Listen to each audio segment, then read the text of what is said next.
Hey guys, welcome to the Rushdown review for Cyberdimension Neptunia 4 Gods Online. This game was developed by Idea Factory and Compile Heart for the PlayStation 4.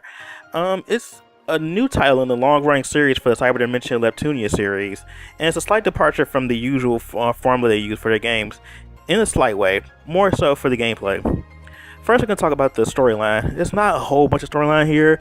I'll go over like the brief overview of what the game's about, which is Neptunia, which is one of the 4 main CPUs in Gamindustri, is given a beta code to play the latest MMORPG called 4 Gods Online, and the game's pretty much a parody of each one of the goddesses and whatnot, and each one of the girls decides they want to play it, and then their younger sisters decide to want to play it as well, and all the other friends from the entire series somehow magically get beta codes too to play the game as well. So that's generally what the story is about. I mean, it's not super in depth. I mean, there's some like gotta save the world, you're inside of a game type of thing, very much so like Sword Art Online or Dot Hack, but nothing too heavy. Like, this is a pretty lighthearted game, so the story is kind of like you can take it or leave it. I thought the game's story was kind of charming. I thought the characters were really charming as well. The Neptunia series as a whole has a really good way of, even though these things that are happening are really, silly, it has a really good charm to it and really fun, and it doesn't take itself too seriously, so it makes the game actually really enjoyable. So then I'll go into the gameplay, which is the most important thing for this game, because the gameplay is a slight departure from the usual.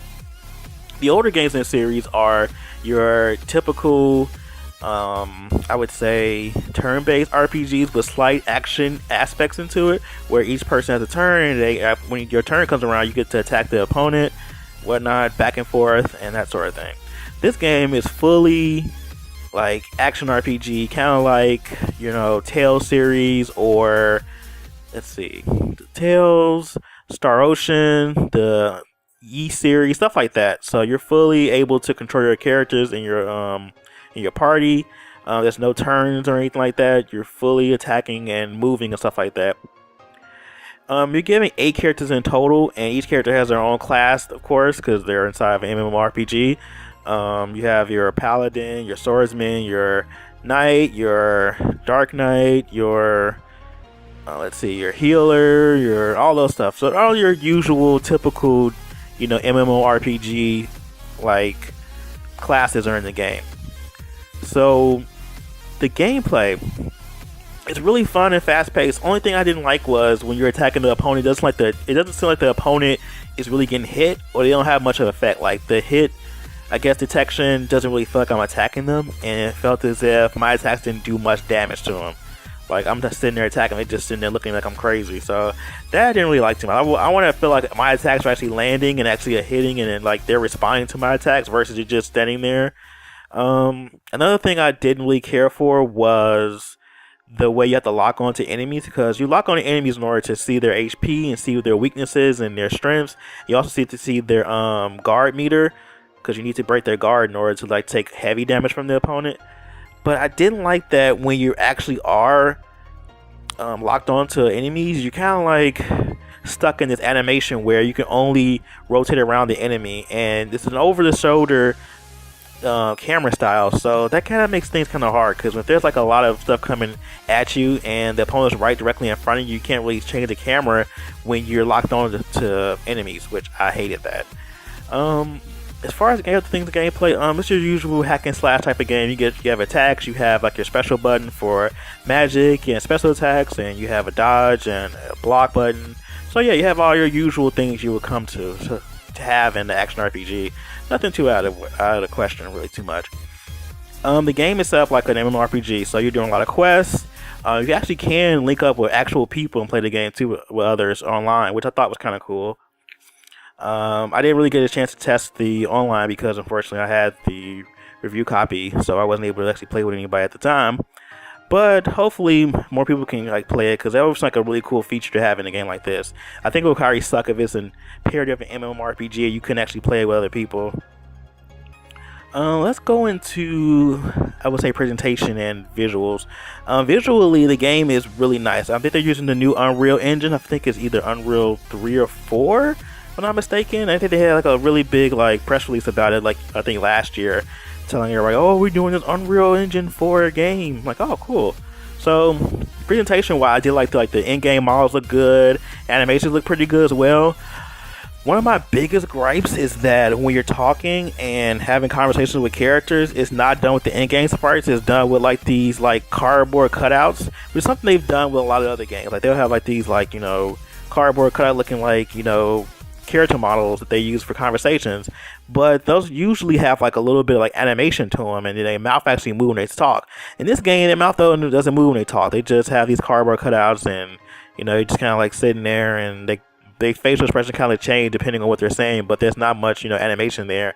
I think they would probably game would have done better had they had just let the in-game like sprites and in-game models do all the talking and stuff, because I just think this is kind of like a waste of like good sprites and good animation, because there's one portion of the game in the very beginning when Neptunia pops out for the first time and she's talking through her in-game model, and it looks great. I think they should continue doing that the entire game versus and just ditched away with the cardboard cutout thingies, because I just don't think those really, I think those kind of just a throwaway, and it just doesn't make the game pop really. I think they need to elevate how they approach conversations, because at this point it's just kind of like, I kind of like fast forward to a lot of stuff, because it's like I just don't really care, and it's hard to care about stuff when you don't have a visual to make you care about what's going on in the story. So other than that, the voice acting is really good. The music is actually really bumping. Like I found myself listening to a lot of the dungeon tracks. So yeah, shout out to the music director for this game. Great job.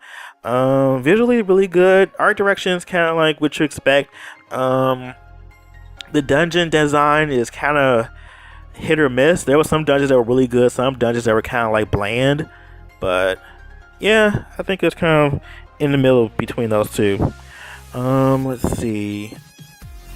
I think that's about it. I really actually enjoyed this game. At first, it took me a while to really get into it because the controls were kind of wonky to me at first, and I didn't feel like my characters were really like having much impact on the attacks they were using. But after a while, I started to like, okay, I started to get it. And once you got more characters and had more variety to your party, it kind of made the game a lot better. And some of the skits got better once they had more characters to it. So the game started to like evolve, and you know, as I was playing it. So I did enjoy that. There's a lot of replay value to it. Only thing I'm going to probably note that, like any other Idea Factory game, there's a perfect ending or a better ending, and it requires you doing all these quests in a specific way, which I hate.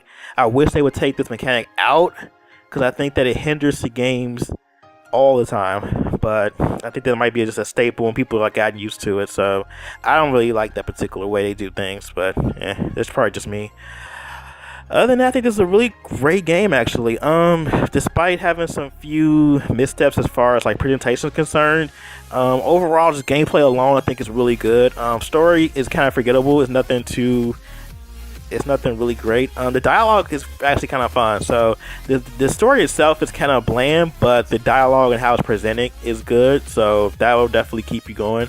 And the gameplay, like I said before, is great, and the music is really good too. So I would definitely say this is a really good game.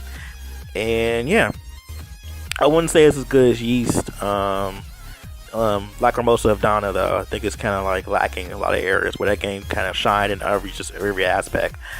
Alright, so what do you guys think? Do you want to pick up this game? Do you think it's going to be good? Do you want to skip it? Because there's too many games coming out this year.